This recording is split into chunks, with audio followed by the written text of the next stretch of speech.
So good evening kanatong tanan sa itong mga viewers. We are here, Cebu Lady Lawyers Association of Cebu. For tonight, we will be discussing the Universal Healthcare Law of the PhilHealth and also the IRR and other issues regarding our healthcare system. It's an honor for me to introduce my partner for tonight. We have here Attorney Alan Joel Pita. He is a graduate of University of San Carlos, and take note, he is top 10 of the 2018 bar examination. So welcome, Attorney Pita. So for tonight, we also have here our distinguished, so our guest here for tonight, Ma'am Dina Cinchez, Public Relations Officer of PhilHealth Region 7. So welcome, Ma'am. Good evening, Is it your Attorney. first time to be here? I was here last year po. Okay. We guested here around the end of August of 2020. Good evening. Attorney, For me, Attorney Hope, this is my first time to co-host Partners in Law, and I'm really thankful for the opportunity. Thank you to Prosecutor Joyce for inviting me, and also, of course, to Cebu Lady Lawyers Association for this opportunity. And in fact, ning yes gid ko dayon sa invitation kay interesting jud kayo tong topic karon.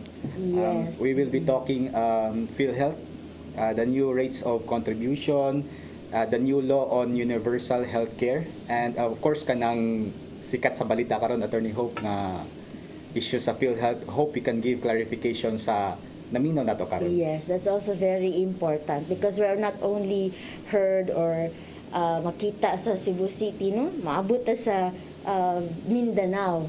We have And- our viewers from Mindanao. And in fact, Attorney, timely kaayo ang topic na to karon because we are still in the middle of a pandemic. Yes, And true. diri man jud ni nagsugod ang issue sa PhilHealth sa COVID, di ba, ma'am? Yes. True. And relevant sa siya kay since we are still in a pandemic, ka-continue gyapon ni nga issue. Yes. And of course, our Filipinos all over the Philippines need to know the details kay kana bida mag-rely ra ta og social media. Lisod kaayo, grabe kayo ang confusion diha. Yes. Mubasa na ta og headlines sa news, lisod kayo Mga sabton. disinformation, So mga this will be a misinformed. very good opportunity to learn more or learn deeply sa issues para mas makasabot og unsa day nahitabo. Yes. So ditso na ta sa ato ang topic, no? Kay very Okay. interesting man gid ni. Okay. Not only kaning pandemic gyud nag-pave the way sa ato ang mga bagong healthcare laws karon, no? We are also interested to learn about this universal healthcare system. So ma'am, can you give us the summary, no, sa ato ang universal healthcare law? No? Unsay mga changes from before o kanang karon? Yes, ang important yung mahibawan sa atong mga members or sa tanang Filipino nga ang PhilHealth isa ka social health insurance provider ta sa country. Kita ang nagpadagan sa National Health Insurance Program nga na-enacted into law ni adtong March 4, 1995. So there was a Republic Act 7875 before nga mo'y gisubay gid sa PhilHealth. It was amended by RA 9241 and RA 10606 in 2013.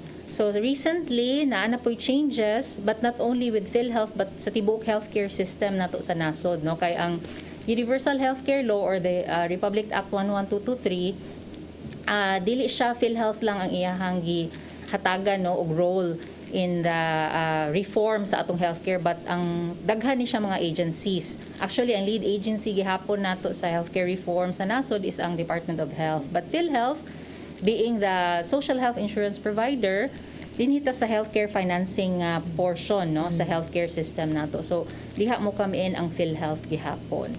Now in the past naanatay mga gisubay daan na mga katong balaod, no, ang iyang mga implementing rules over the past year. So recently saba na sad kaayo sa media, sa mga balita nga ang PhilHealth na ay gipasaka nga premium, no, sa ato ang mga members. But actually, even before UHC law, nag-mention na ang previous laws, katong RA 7875 pa kaniadto, nga si PhilHealth pwede mo collect up to 5% sa income, no, sa ato ang mga members. Although, sa previous years, wala gid na siya gipatuman directly sa PhilHealth kay wa man siya fixed nga table.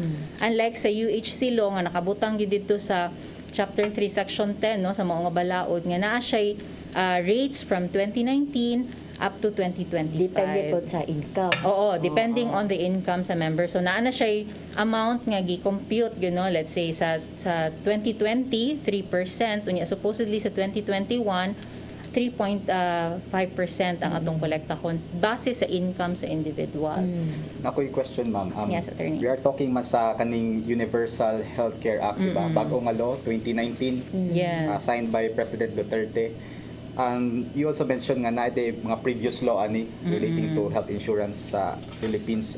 What is the difference between this law to the previous law? Unsa may giusab ani yun? Unsa may punto Or ani? sige add. Universal Healthcare Act kanang gihimo man siya balaod. Unsa may wala sa una nga naa na karon? Oo. Ang usa sa mga changes sa aside sa premium rates nga indicate gyud dito ang kantidad nga atong i-compute or ang percentage nga atong i-compute sa premium sa atong mga members. Gimension sa dinha nga eventually ang ato ang mga members nga nagpay og higher nga premium would receive additional benefits pod, no? So eventually ang ato ang mga benepisyo magkadako pod no ma-expand na siya. Although even before UHC naghinahinay na og create ang PhilHealth og different nga mga benefit packages, no? Ni try na ta og start kani adto og kani gitawag nato primary care nga benefit para ma-avail sa atong mga members kay if you notice wala tay benefit pa nga moingon ta nga magpa-check up ko na aba ko'y coverage sa PhilHealth or na ako'y diagnostic nga mga test or laboratory tests nga walay confinement, normally dili na siya covered sa PhilHealth. Although sa previous years nasugdan na siya initially sa katong mga indigents nga atong ang mga members dito sa ilang mga rural health units kung asa sila na enlist.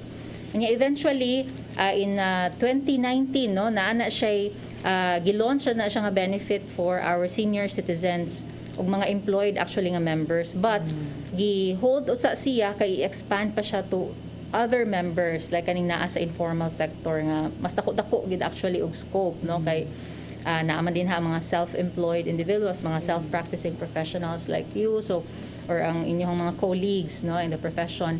So actually daghan ni siya changes ang ato ang later on no ang naani siya mo create og network ang atong mga healthcare facilities nga from at simple nga mga cases or kaning monitoring sa ilang health dinhi siya mo partner sila with kaning mga hospitals na bigger na para na ay referring no nga dili tanan mo dagsa dito sa mga hospitals diretso kung naa sila gipamati so na ay referral referral na nga system later on, but according to our mga officers nga pag introduce nila aning mga changes sa atong universal healthcare dinhi sa nasod, dili sa siya mo happen over a year lang. So na mudagan siya for around 10 years nga ma-experience gyud nato ang kausaban sa healthcare dinhi sa or healthcare reform dinhi sa ato ang nasod.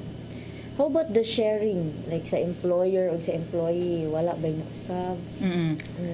In terms of premium contribution, ang ato ang naay kalahian gyud sa ato ang mga employed nga miyembro kumpara sa mga dili employed, no? Kay sa employed man gud naagyoy counterpart ang employer sa iyahang premium matag buwan. So 50-50 na siya ang sharing sa PhilHealth.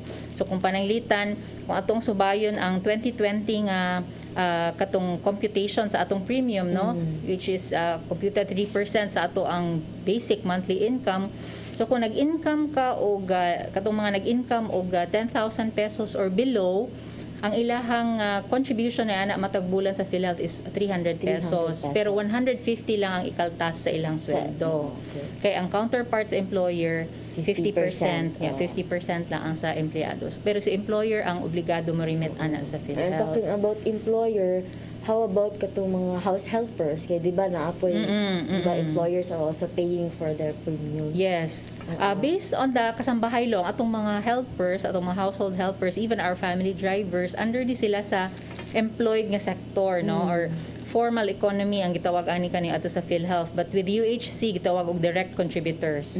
So kani atong mga kasambahay nasa din sila i-contribute, no? Supposedly ang employer mo register nila is it ilahang kasambahay. Unya kung ang ilang sweldo wala milapas og 5,000 pesos, ang employer ang mo shoulder sa tanan niyang Sa premium. 100%. Oo, Okay. matag bulan. So kung ang atong minimum last year, pinakaubos na tong rate was katumang 300 per month for those earning 10,000 or below. So mo to'y subayon sa employer 300 per month. Pero kung more than, let's say na ay kasambahay nga mo earn siya beyond 10,000, so i-compute siya og 3%. Nya mo nanay counterpart si 50-50 na. kasambahay. Oo, Okay. kay basta beyond 5,000 na ang iyahang sweldo matag bulan. Nakoy question, ma'am. Yes, attorney. Since mo nag-discuss ang benefits sa Universal Healthcare Act, and I presume nga mas beneficial gini siya nga balaod compared ato mga previous nga balaod sa relating to health insurance sa Philippines. So ganahan ta makabalo kung giun sa pagsugod ani nga balaod, kinsa man nga legislator ang unang ni-sponsor ani nga law. Dili lang sa You are- jud kayo ko you are so aware, hito oo. kaayo attorney no sa kung kinsa gyud ang nag-initiate, kinsa ang nag-author sa bill, but sa among mahibaw-an no usa si Representative Angelina Tan no nga proponent ani nga bill no kay kaniadto naapod ni silay mura og kalihukan dinhi sa Region 7 diri sa Cebu mismo no ni anhi sila nga mga natay mga senators ato mga congressmen who presented to the kanang na public hearing no on the universal healthcare while wala pa siya na nahimong balaod. So usa siya ana sa mga sugod sa maong bill. Si Representative Tan, ma'am, is if you know from what legislative district or from what province? I guess she is from Region 8. Region 8. Okay. Oo. I believe po na this pandemic yun paved the way for the new UHC no kay nag-unite na lang po no na tanan no, para magduso ta og bago kay kailangan magyud nato i-prioritize ang healthcare no? Murag this pandemic yun made us realize na importante gyud ang healthcare system. Nasa una dili jud kaayo siya matagaan og pagtagad labi na sa ato mga legislator. So this is very nindot na balaod. Nakoy question, attorney. Di ba nag-talk na bata sa benefits sa Universal Healthcare Act, and beneficial gid siya compared sa katong, di ba? Katong previous law na Previous laws. benefits. So karon I think mas importante sad mahibaw nato kung unsa ang atong obligations as citizens. Kay I think mao gini ang concern sa naminaw nato karon kung pila man among bayaran diha nga premiums So, straight to the point na ba?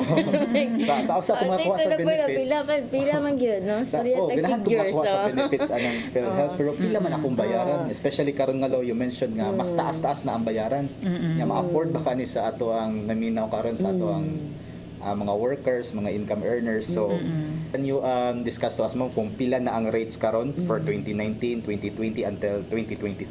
2025. Sa 2019, late of 2019, no, December of 2019, 2.75% itong computation ato. So, naatay base nga kaning rate, no, which is 10,000 pesos. So, 2019, ang ato ang highest ato nga computan kay katong mga nag-income og 49,000 or dili pa malapas sa 50,000 no.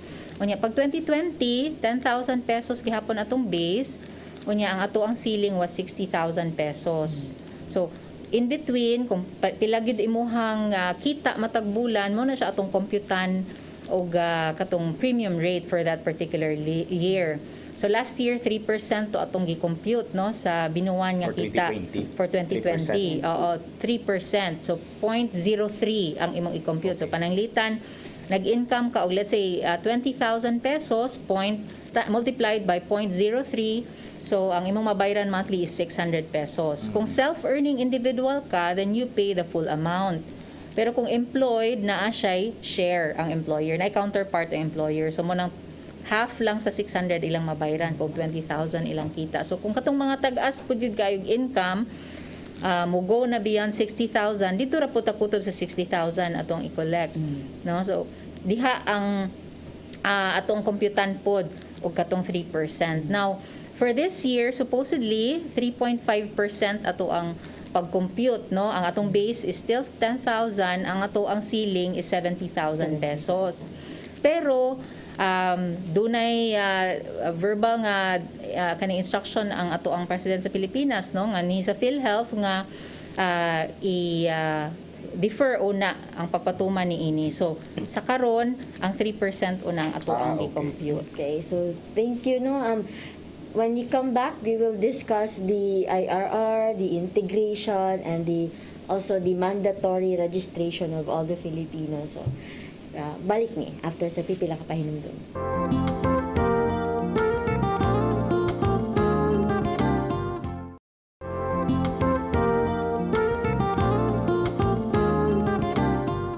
So, balik ta no sa ato ang discussion karon sa PhilHealth, no, and regarding aning universal healthcare law, no, of course dili lang ni balaod, no, na naghatag, no, nag-empower sa PhilHealth, no, but also other agencies, lead agencies sa ato ang nasod, especially Department of Health. Okay, now we have already discussed the premiums, no, gipangutanan ni Attorney Allen pila magyud among bayron no, kay concern sa Attorney Allen if 100,000 yung income, pila yung premium. So thank you for the information. Karon, I want to ask, no, kay there is this provision sa law. There's a mandatory registration of all the Filipinos sa PhilHealth. So how is this na LGU ba or modetso ba siya sa PhilHealth? Mismo kay, di ba, this law is also empowering the LGUs to of course implement the healthcare system. Tay lain-lain nga mga miyembro sa PhilHealth, no. So dili lang ang employed nga sector ang atong gi-cover or ang katong mga self-practicing professionals or self-earning individuals. Apil pod natong gi-cover ang katong mga indigents nato, gitawag nato indigents or mga walay capacity, no, nga mo pay sa premium. Now, supposedly kitang tanan over the years, the past 25 years nga nag-exist ang PhilHealth, isa ka social health insurance provider, padayon ta nga nag-inganyo sa atong mga ang lisod man gud namong i-target yun ang atong informal nga sector, no, kay Yes, true. personal man sila nga magbayad, unlike sa employed nga mandatory na gyud, sa mandatory gyud siya nga ikaltas sa ato ang basic nga sweldo. So sa kaning mga wala nagtrabaho, walay employer but naa sila means of income, sila ang ay magpa-register gyud, no, sila mismo.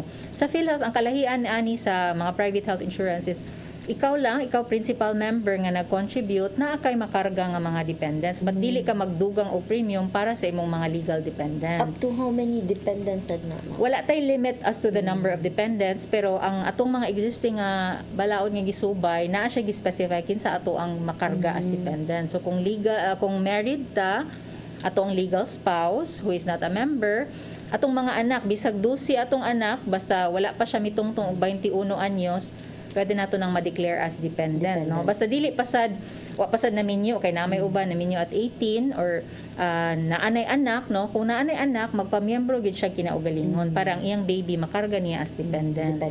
So ang parents makarga nato sad sila as dependent, but since naa naman tay senior citizen program, no? Na may lifetime member program pud gani, doon na sila kalahian kay ang atong mga parents nga 60 na unya, wala sila na miyembro kaniadto or siguro na miyembro for a time pero wa kaabot og 10 years ang ilang pagpa-member, they can still be covered sa PhilHealth. Oo. Under the senior citizen program. So dili sila magbayad na og premium, which is different, no, kung nata sa private insurance kaysa sa private insurance you will be paying more kung nag-edad na ka og 60 or kapin. And higher pa. And higher pa life yun. expectancy. Yes, okay. Considered na high risk na, no, ang imuhang age. So sa PhilHealth, ang atong mga senior citizens, covered ni sila sa atong health insurance without paying premium na. So ang ato ang mga ginikanan pod nga na miyembro kaniadto ni tungtong sa age of retirement na nila, niya ni abot na og 10 years ilang na contribute sa PhilHealth, mo na sila lifetime member nato Sa PhilHealth. sila pod ang dili na magbayad og premium but padayon nga maka-avail Maka-avail sa sa that. health insurance coverage. Although kung gainfully employed pa ka or earning, bisan og more than 60 na ka, dili pasad ka pwedeng mohunong. Diha na gyud ko ni retire na ka, no, at the same time ni abot ka sa age of retirement. Sige, so na ako'y follow-up question na ma'am. Di ba, we mentioned earlier nga 3% for 2020. For this year, 2021, 3% manggihapon ta. Kay i-defer man ang implementation sa 3.5%. So, pasabot ani, ang minimum nga bayad, premium payments is 300 jud, 300 pesos. Yes. Regardless of your income, whether you're earning 10,000 or less, di ba? Sa Oo, 5,000 basta per dili month. basta di Ikaw malapas sa malapas sa 10,000 ang imong 300. bayaran is ang 300 which is ang minimum or base nato nga premium. Okay, so I understand nga naatay daghan nga fellow Filipinos nga although kana 300 dako na kay na para sa ilaha. Especially if kana bitawng those who are kanang not earning or earning very less ana. So akong pangutana ma'am is nabay unsa may pamaagi nga para ma-covered gihapon sila sa PhilHealth. Ma-covered maghapon sila, mahatagan ba gihapon nato sila og benefits under the Universal Healthcare Act. Even if they have difficulty affording the payment of the premium of 300, nabay pamaagi ana. Yes, with the universal healthcare law na siya mentioned dito no about immediate eligibility nga rule. So meaning dili na mo require ang PhilHealth og certain number paid premium sa milabay nga period before ta ka-avail. Kay kaniadto mo man ato ang policy no, mo na atong patakaran nga before you can avail of the benefit dapat nakabayad sa ka at least 9 months sulod sa immediate 12 months before sa imong confinement para ka-avail ka. Or kung new member ka, dapat nakapay ka at least 3 months, within the immediate 6 months. Oo. But with the UHE, you can avail immediately. However, the same law would require us to pay premium gihapon kung naatay capacity to pay. Ang maka-assess kung wa jud kay kapasidad mo bayad og premium is for example na instance no na-admit ang usa ka pasyente sa let's say common ni siya sa government hospital, maingon ang patient wa siya di siya miyembro or na miyembro siya batuan na siya naputol wala siya di na siya ka-afford nga mobayad og premium na ay medical social welfare officer sa hospital nga maka-assess niya kung financially incapable ba gid siya. So if that's the case, kung assessed siya as financially incapable, maka-avail gihapon siya sa benefit. Di nato siya paninglan og premium, but naagihapon siya coverage sa PhilHealth. Ang buhaton ni Ana is mo-submit ang hospital no or i-register siya aron ma-sponsoran siya. Ang ato ang national government bali ang mo pay sa iyang premium kung identified siya as financially incapable. So maka-avail gid supposedly gihapon. So would that mean nga instead nga siya mismo ang mobayad sa premium, ang government na ang shoulder sa granting iyang na qualified siya, Qualified, makahatag siya qualified. proof na yes, kung assessed siya financially, sa katong social welfare officer as financially incapable. Now, naaman po tayo mga indigent members katong na identified sa DSWD, no? Kani sila, kung kinsay naa sa list sa DSWD based sa katong National Household Targeting System nila nga survey, NHTS, mosad ni sila ang dili sad magbayad but padayon nga maka-avail sa coverage of PhilHealth as long as naa sila sa list or listahanan. So that's good kay namigay ubang gyud na Dili gyud ka-afford. next month wala gyud na ba. So at least no we know na naagi tay kadaganan mga kaigsuonan na di gyud wa gyud kapasidad. Yes. No. Asa man pud sila talking about no daganan no ato mga constituents since we are already empowering the LGUs no. Nalang pud ko'y question mahitabo ba na if for example there's mandatory registration na by double registration mahitabo ba na if possible na how do we get rid of it or Normally, kung once ma-register ta no sa PhilHealth, mahatagan ta og PhilHealth identification number. It's a 12-digit nga PIN or PIN, we call it PIN. Nga mo na siya ato ang number na hangtod ma lifetime member ta no. So i-retain na siya so whether nagtrabaho ka karon na self-employed ka for a time, niya later on i-retire na ka, mo gyud dapat imong 12-digit number gihapon. There are cases nga ma-issuehan ang usa ka individual og doble nga number kay tungod dili consistent ang iyahang data nga na-provide. So initially mo ni common ni siya sa katong mga initially na identified as indigent no kaya ang among basis would only be the list coming from DSWD. So kung unsa toy na dito sa information sa miyembro usahay dili masakto ang mga spelling or nagkabalintong siguro ang date of birth. Ang among database maka-identify siya kung naana ni siya nga existing na nga member based on the data provided or kung totally different gid tungod kay naay kalahian sa iyang date of birth or sa iyang sa spelling sa iyang pangalan baka or sa iyang middle name, no, or ang uban nag-change na og address. So naay mga instances niya na pero pwede gihapon na siyang i-consolidate na to if ever man gani mahitabo na siya. Kay I've heard Manggo during the press conference sa DOH no, na you will be implementing the QR coding and also the EMDR. So that might help, no? Oo, later To get rid on. of the, But pero for karon, now, wala pa na. Wala pa na siya. In the pipeline na siya nga mga buhatonon sa PhilHealth. But for now, kung mo register ta, mo accomplish ta sa registration form, no, kung panalitan Makuha na to sa self-employed barangay ka. or sa ang PhilHealth kaning pa. ang kaning ato ang mga forms available sa PhilHealth offices. I'm not sure lang kung naay mga barangays nga nag-ready sila, no, kay downloadable raman pud ni sa atong website. So katong naay mga access sa internet, pwede ra nila i-download o i-print from our website. Kung mo register sila sa PhilHealth, pwede ra pud gani via email karon nga naay pandemic, no, nag-accommodate Yeah, atong kasuy ka offices. na. Oo. But if employed ta, dapat atong employer ang mo register nato sa PhilHealth. Kay naman sila i-attach nga katong ER2 form nga ni pirma dito And ang the blue signatory. card, tagaan to tong- No need na ang blue card. I think Okay. it's with SSS attorney. But for PhilHealth, ER2 form signed by the signatory sa company, isubmit sa PhilHealth together with the registration form sa empleyado para marehistro ang empleyado. Nakoy question sad ma'am sa bahin sa UHC, Universal Healthcare Law. Since atong gifokusan ganiya is more on sa income earners man, mga employees, workers, karon adto sa side sa employers. Kay sure ko nasa tay naminaw diri nga mga Sure, employers, di ba, no, nga. So unsa man ilahang angay matngunan aning bagong balaod ma'am in case kana bitang remittance, di ba sila man ang remit sa premium payments ato mga employers, in case makalimot sila og remit or masipyat sila og remit, unsa may angay nila matngunan, mas heavy ba ang penalties dire sa bagong balaod or nabay additional penalties compared sa previous nga balaod?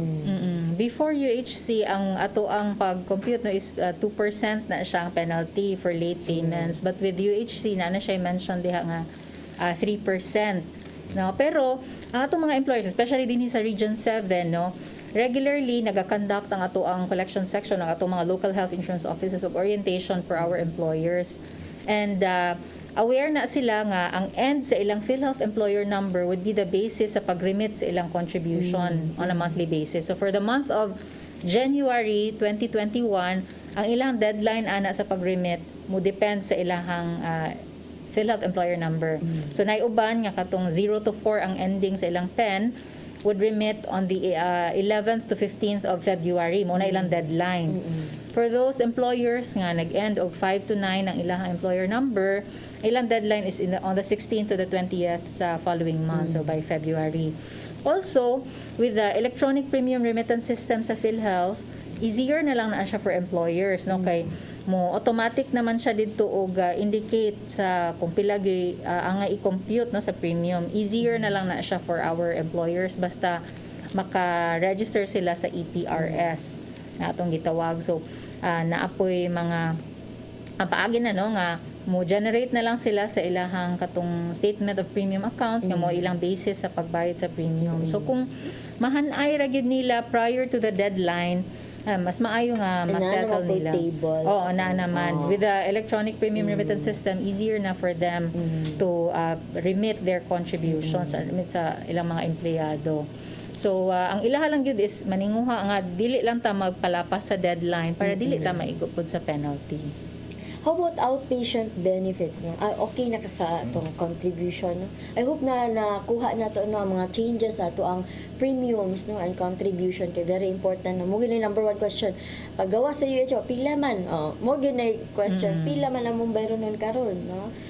Asa man mi mo bayad, same gyapon ato gyapon sa PhilHealth nato. Pwede ta kung on-time payment attorney, we have accredited collecting agents, mga bayad centers, mga bangko nga makadawat og payment from our members. But if naa sila'y pason nga payment sa past year, kay actually part man ni, no, sa kausaban pod sa previous years man gud atong mga self-earning kung nalapas na ka sa quarter, dili na namo na kolektahon sa Oo, PhilHealth. dapat. Oo, but with UHC, mo collect ni from the time nga ni take effect ang katong IRRs, RA 11223, which was November 2019. So kung naay mga missed payments from November of 2019, amo tong kolektahon. Although wala pa sa nag-impose og penalty ang PhilHealth. Although na-mention gina siya sa law po sa UHC law nga we will be imposing penalty na for self-earning. Sa una man gud sa previous nga mga balaod nga gisubay sa PhilHealth, walay imposition of penalty sa mga self-earning, only sa employers. So to be clear, November 2019 Onwards, oo, mo-collecta if ever na ay missed Basin may buong payments. sila na nitaas lagi no niya katong mga busy kayo wa kadungog ang mga balita especially wala ibe. So ato karon is to inform them no na nagsugod na ta og taas sa ato ang Yes, naa na tay gisubay gid nga rate subay sa katong balaod nga RA 11223. Sige. So I think na-cover na nato exhaustively ang bagong balaod. So na-cover nato nga unsay benefits, unsay changes, o pila ang contribution, ang obligation sa mo-avail sa benefits sa PhilHealth. So unsay mga angay timan-an aning balaod. Yes. And since ganihan nagstorya naman kita og kaning funds sa PhilHealth, so proceed na ta sa atong mas interesting nga topic, attorney. Di ba? So kitang tanan kabalo na kita ani tanan Filipinos pero may nato makita sa social media nga na mga issues ang PhilHealth. Di ba? Ato na lang i-mention nga that's 15 ba to, attorney? 15 billion worth of funds sa PhilHealth nga issue karon. So kabalo man ta nga kana bitong magtan-aw lang ta og balita sa social media, especially if dili kita mo tan-aw sa details. So maglibog ta, ma-confuse ta nya na nasay bagong Kay balita. tanan reporters no. Na nasay bagong balita nya lahi na pod ang i-report. So unsa man jud di ay ni ang nahitabo. So nindot kayo karon nga opportunity naa si Ma'am Dina to give us shed some light sa kani nga issue para makasabot ta og naunsa man day ang PhilHealth karon. So can you give us, Ma'am, a brief explanation sa siguro or unsa ni siya all about? Before actually nagpagawas ang PhilHealth ani nga fund, no, naay gi-release nga mga advisories ang ato ang head office about the kaning interim reimbursement mechanism or the IRM fund, no. So ang ato ang head office dito sa Metro Manila nag-release ni sila og statement nga naay gi-set aside ang PhilHealth nga pondo pag-assist no sa ato ang mga healthcare institutions sa pagbuto sa pandemya. So naatay gi-set aside na ana para atong gi-distribute sa atong mga healthcare facilities. So before that no kay kuan man na siya na topic, so we will of course discuss that kuan with our guest here. Since we are talking about sensitive issues no. So after na sa ato ang sa pagbalik nato after sa to pipila ka pahinumdum.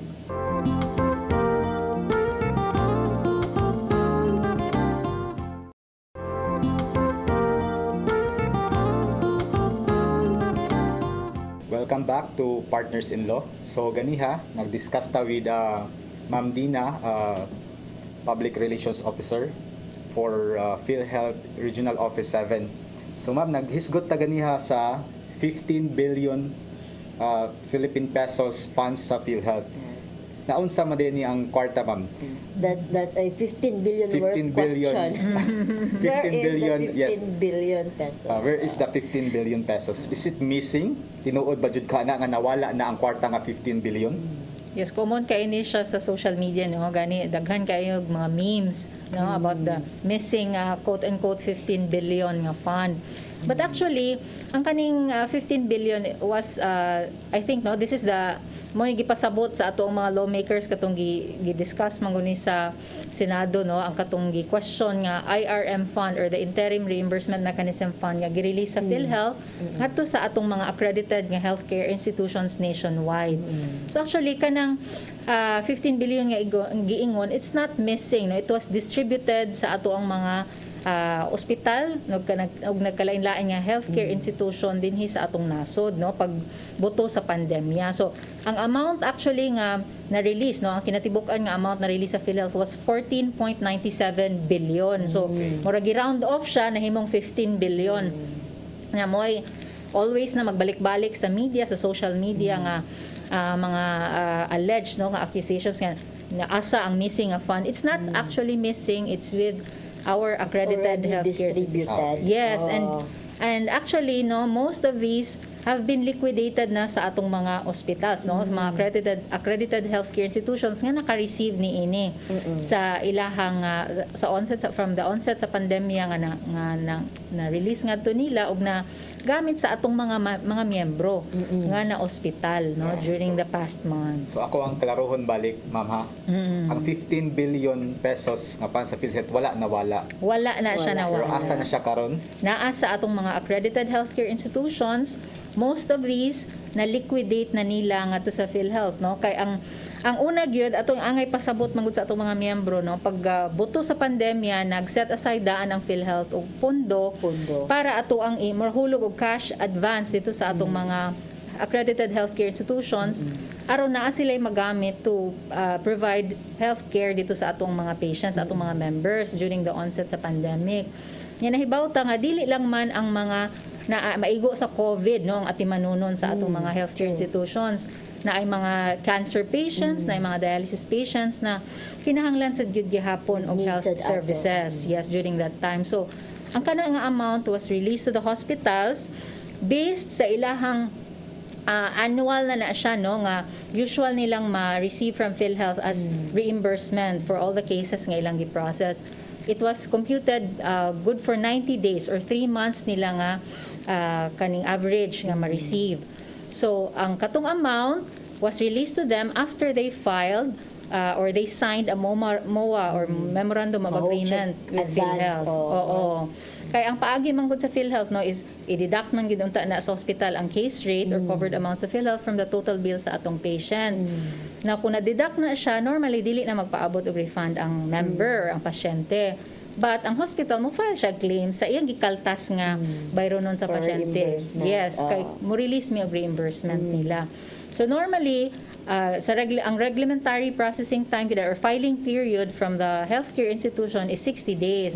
So kung taod-taoron pa, no, imagine nato 60 days from the date of discharge a patient i-submit niya sa PhilHealth, within 60 days po mo po'y reglementary period nga i-process sa PhilHealth ug atong ulian ng mga hospital. Taas-taas na siya nga panahon nga kung mo na siya agdon during the time sa pandemic, dugay gid ang turnover, no, or ang pag reimburse nato nga to nila mo nang naay set aside ang PhilHealth nga pondo para mahulog as cash advance niya ilang gi-liquidate. So every time nga na mo avail nga patient og tanang claims na process nato, mo na siya process sa ilang liquidation o mo to'y kuhaan. How ang many pondo na. hospitals ba ang na-distributan sa fund? Nationwide, there were 177 hospitals, no, kung sakto akong pagkahinumdom. So you can actually check that sa PhilHealth website. Kung mo adto mo sa official page sa PhilHealth site, no? It's philhealth.gov.ph. At mo sa news, I'm not sure lang kung makita ba din sa screen, no? But if you try to check our website, sa homepage ni Ana, makita mo sa lower right portion na ay news ngadto. Makita ninyo tanang news. You go to look for the so the public may know nga posted siya August 10, 2020. 2020. This Diha is the ninyo. liquidation already or This is the list of hospitals na na-distributan. nga na-distributan, no? So Yes. everything So no the public may naagid sa website sa ato ang PhilHealth. And this was also published sa Manila Bulletin in August of last year. So, makita ninyo din ha kung pila ang mga kantidad nga nadawat sa kada ospital. Unya, kung mangita po ta og update, no, per region na siya, kung kinsa nag-release ang central office na mo or ang regional offices, no, so mo total na siya og katong 14.97 billion. Okay. Oo. Akong question, ma'am, sa Region 7, unsa nga hospital ang pinakadako nga na-allocate nga funds? One of the hospitals nga naka-receive din sa Region 7 was of course Vicente Soto Memorial Medical Center, no? Kay we know nga dako gisad gyud ni og number of patients nga ilang gi-accommodate Yes, year oo. after year. So usa sila. And sa pagkakaroon, if sakto ni akong mabasa din sa gi-share sa ako ang reports from our healthcare management division, na ata around 50 healthcare institutions din sa Region 7 ang nag-file ni request for IRM ug na-releasean po nato last year, and 8 of them have fully liquidated the IRM funds, no. So usa niini ang Allied Care Experts sa Dumaguete Doctors Incorporated, ang Chongwa Hospital Cebu and Mandaue, ang Congressman Simeon Toribio Memorial Hospital in Carmen Bohol, Eversley Child Sanitarium General Hospital, Nephro Synergies Incorporated sa Naga, Nephrology Center of Mandaue City Dialysis Incorporated, and St. Anthony Mother and Child Hospital. So napay list of facilities nga padayon pod nag-liquidate no sa ilahang mga na-receive nga IRM fund. So you can always check kung ganahan gyud ta concerned ta asa ni naadto ang ato ang contribution sa PhilHealth, tinuod ba gyud ng 15 billion nga giingon nga missing fund. You can always go to correct nga sources of information. True. Always verify you the information. Oo. Especially using social media. Murag tanan reporter nga it will lead to misinformation. So if naka-question sa PhilHealth, go directly to PhilHealth. Or you can check our how do you website. ask? You check the website. Okay, everything transparent na gyud na. And for the information of everybody po, tanan po agency sa to ang nasud na ay website. Nga dito din mo makita unsay update giunsa nila ilahang like sa PhilHealth katong fund na gi-allocate. So everything makita gyud na nimo sa website. Kani nga question, ma'am. Sa tibuok Pilipinas, unsa man nga region ang pinakadako Yes. nga nadawat nahatagan na-allocated sa to ang Oo. Makita sa atong website na dinhi ang liquidated na ni siya nga fund ug pila ang ilahang nadawat. So usa ang Region 7 actually nga niabot og 1 billion ang na-release nato. So ang pinakadako was in CR Central, which is 1.9 di ay. 1.9 billion. Ang Ikaduha is NCR North gihapon unya mo tong followed by Region 4. Kani siya, ma'am, nahisgutan magini siya sa social media, kabalo magid ko ani kay kabasa man ko. Kanang sa Davao City, unsa na siya nga region, pila man ang ilahang Region 11. Pila man ilahang na-allocate nga funds anang Davao City, Region 11. Yes. Mo magina istorya sa Sa social Facebook, media. oo. Sa Region 11 here, 890 million ang ilang na-receive. So mas gamay in fact sila og na-receive compared sa ato diri sa Region 7. diba? Region Oo. 7. Kaya I Imagine, think 171 hospitals. So, allocate national. yun dong 15 billion. And normally ani ang basis man gid nato sa pag-release sa fund is dili lang kay mao'y gusto sa facility or sa hospital but based sa ilahang average gyud nga reimbursements na receive sa past year. Good for 3 months ni siya nga kana reimbursement or 90 days. So mo na siya basis sa pag-release sa fund. So ang mga big hospitals expected yun nga kung bigger sa gyud ang ilahang allocation ato. So ato ganahan ako i-clarify gid, ma'am. Ang 15 billion wala nawala, no? Yes. Wala.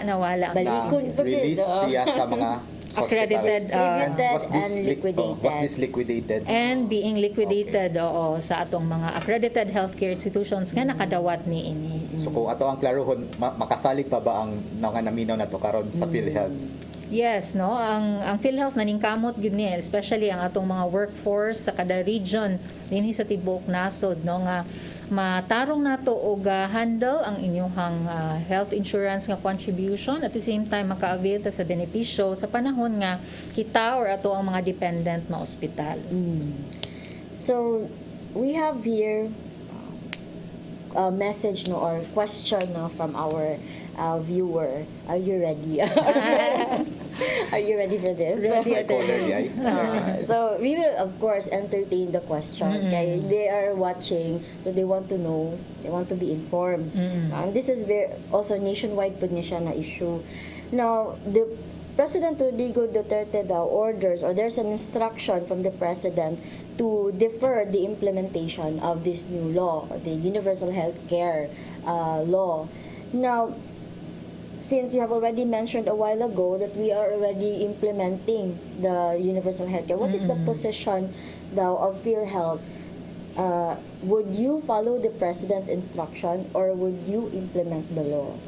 Before na ako na-answer, Attorney Nob, ganahan sa kung makahibaw atong public nga, sa regional offices of PhilHealth, last year pa, no, we appealed, ang atong mga regional offices, we appealed to the head office of PhilHealth na kung pwede, dili lang una i-implement, no, ang kaning rates or 10 to 20 kay 2021. Kay we know, everyone is affected sa pandemya. Yes, Even kita nga mga nagtrabaho gihapon, no, na ay members atong pamilya nga apektado, kitang tanan gyud igo.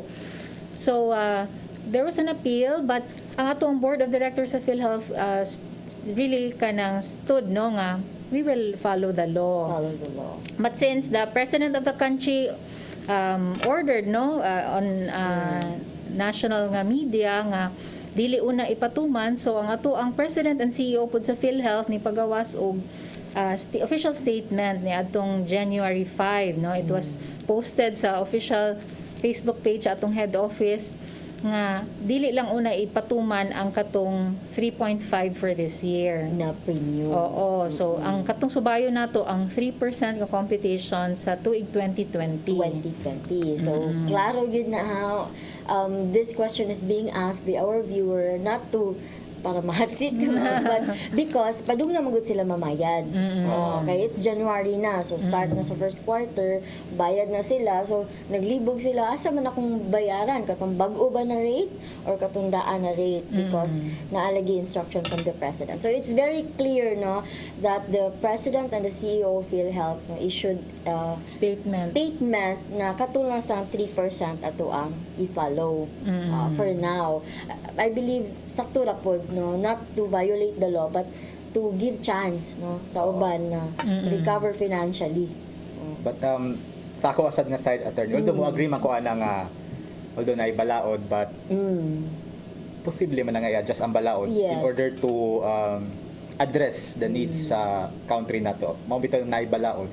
Pero ako ala sad nga masulti ani attorney kay we are lawyers and this will raise a very interesting legal issue. True. Because naanay balaod, it was passed by Congress, signed by the President, and kabalo man ta nga sa atong Constitution, it is the duty of the President to execute To and enforce all laws. So, na possibility that it might raise an interesting legal question. Yes. Nga pwede ba di ay nga ma-defer ang implementation sa balaod? Pwede ba di na siya mabuhat na may balaod? So what's your stand on that? Personally, ikaw? Kami actually sa PhilHealth, mga ordinaryo nga empleyado sa PhilHealth, no, nagpaabot gud mi nga we were expecting actually last year pa nga ma-amend yun ang balaod. Kay pagawas ni ani, no, if you remember also, grabe ang bashing na dawat sa PhilHealth from the OFWs katong last year tungod sa kanipod nga contribution table. So, ang PhilHealth dili man gyud siya pwede nga dili mo collect ato kay mao may nakabutang, no, sa Chapter 3 Section 10 gyud na sa RA 11223, but ang gibuhat na lang sa among head office was to not collect the exact amount nga dapat i-compute into 3%, no. Ang ilang naandan man gud nga premium sa atong OFWs before was 2,400 for 1 year. So, ang gibuhat sa PhilHealth is i-allow sila to pay initially 2,400 and settle the rest for the remaining 12 months para makompleto gihapon nila ang ilahang premium subay sa nakabutang sa balaod. Katong balance distributed na for the entire year? Yes, ang balance ilahang pwede nila i-settle within so the wala gid siya di ko ang good, no, gi-violate gyud. Murag gi-follow sa daan na table, daan na premium, but because na-implement naman ni ang balance, i-distribute na lang po for the rest of the year. Iyang i-settle. Ana na lang po. So, thank you kayo sa information, no? So, sa atong pagbalik, no, atong i-wrap up ang ato ang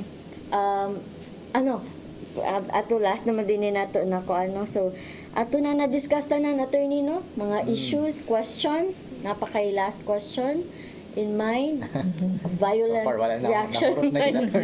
Nahurot na. Salamat kayo, ma'am, for very informative good kayo. So this is nindot kinino opportunity na naakakaron, no, to represent PhilHealth, to clarify the issues, and indeed we have clarified it. Correct. No, issue per issue gyud, from the premiums to the issue on the budget fund. Now we're down to our last 5 minutes of this program. I will give you the floor. No, you can give a message to our fellow Filipinos, especially sa atong viewers. Yes.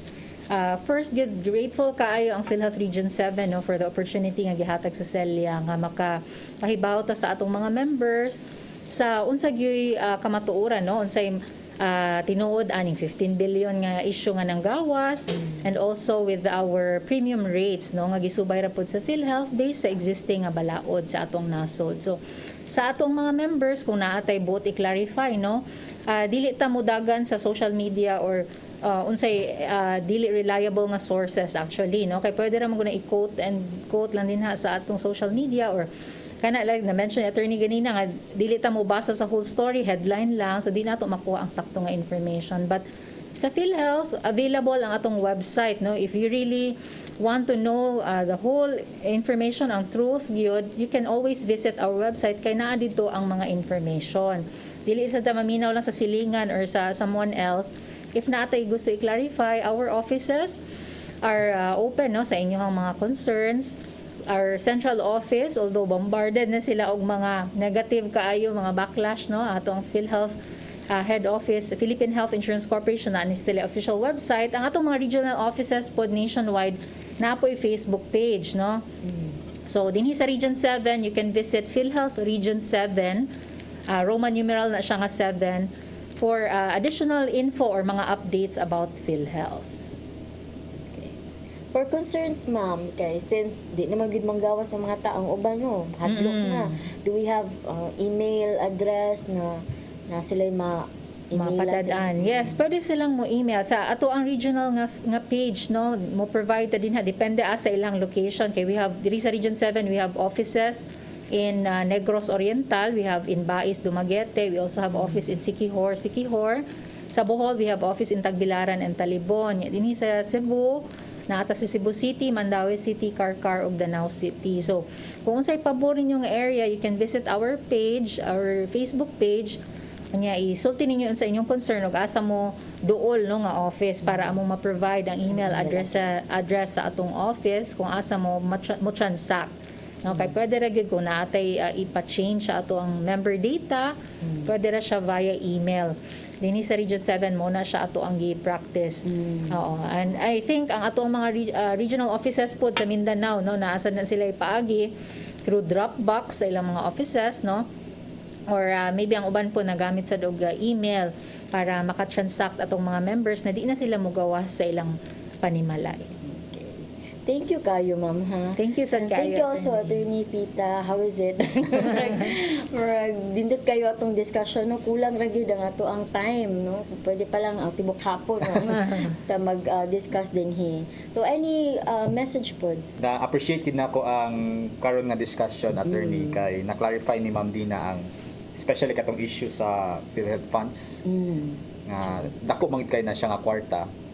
And na-clarify na gid nato nga wala gid na siya nawala kana nga kwarta, so dili kita angay mabalaka ana kana kwarta ha. In fact, it was liquidated, released and liquidated, so naara na siya sa mga hospital na napakinabangan na siya sa mga nanginahanglan. So ang ako lang sa gyutong balikon nga if ever natay mga doubts sa PhilHealth na sa funds sa atong nasod, we always should go to reliable sources. So, mention na gito ni Ma'am Dina nga, if you want proper information, we can go to their website. Ipakita na gito niya ang website. Na ang atutanan, gitable na. Kulang na lang na Excel file. So, why would we rely on social media for information? In fact, there is a reliable information nga available. We can always access. So, I hope nga we should also be responsible ba as citizens before we give comments, especially kana sa social media. Alright, so this has been a very productive, wonderful, unsa pa na din na discussion no, kay na ato gyud na tuki no? Each issue gyud, issue per issue. And I hope atong mga viewers karon napod sila nakatunan, no, especially kato nag-atang gyud sa ato ang program karon no. So daghan kay nag-atang karon sa man ninyo i-guest ang PhilHealth. So I know nakitatanan emotionally ko heighten atong mga emotions karon because of the pandemic. But we're here to help each other. Okay? So thank you kayo, Ma'am Dina Cinchez, Public Relations Officer of PhilHealth, Attorney Alan Joel Pita, soon to be a honorary member of CELIA, no, with the chairmanship of Fiscal Joyce Adlao. So thank you mga viewers, thank you sa ato ang viewers Visayas and Mindanao. I would also like to extend greetings to the members of CELIA, Cebu Lady Lawyers Association, and of course IBP, Integrated Bar of the Philippines, especially sa Cebu chapter. So thank you and maayong gabi ka natong tanan.